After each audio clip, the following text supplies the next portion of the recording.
Most people don't fall back in love, they just fall back into comfort.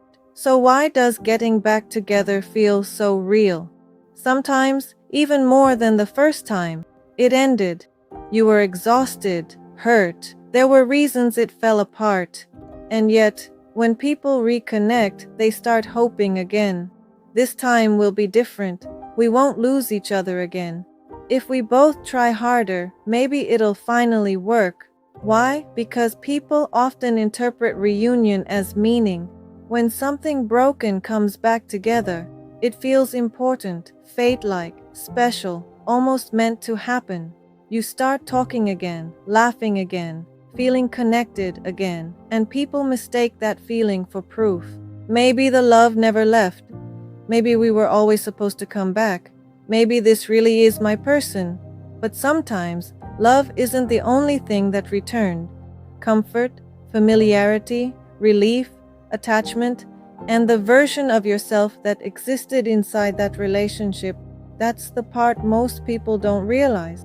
When you're in a relationship, you don't just get attached to the person, you get attached to who you are with them, the version of you that always had someone to text, someone to wait for, someone to lean on at the end of the day. Eventually, that becomes your normal. So when the relationship ends, it's not just the person you lose the rhythm of your life with them.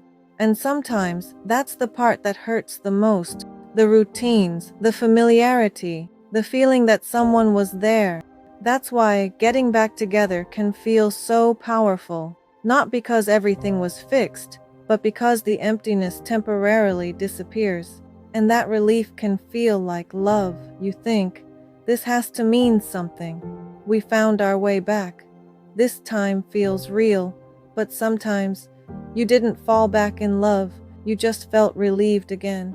The silence stopped, the distance disappeared, the anxiety calmed down, and your nervous system interpreted that as certainty.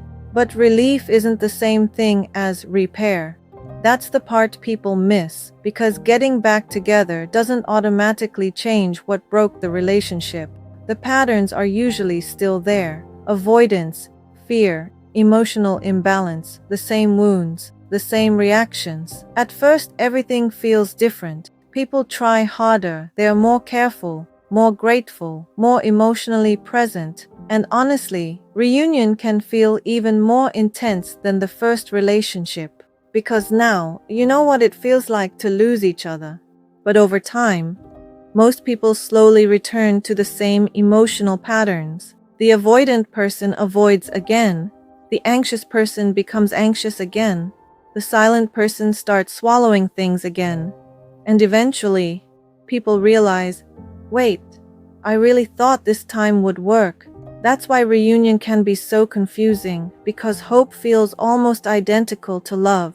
The emptiness shrinks, the loneliness quiets down, life starts moving again, and people think, this must be right.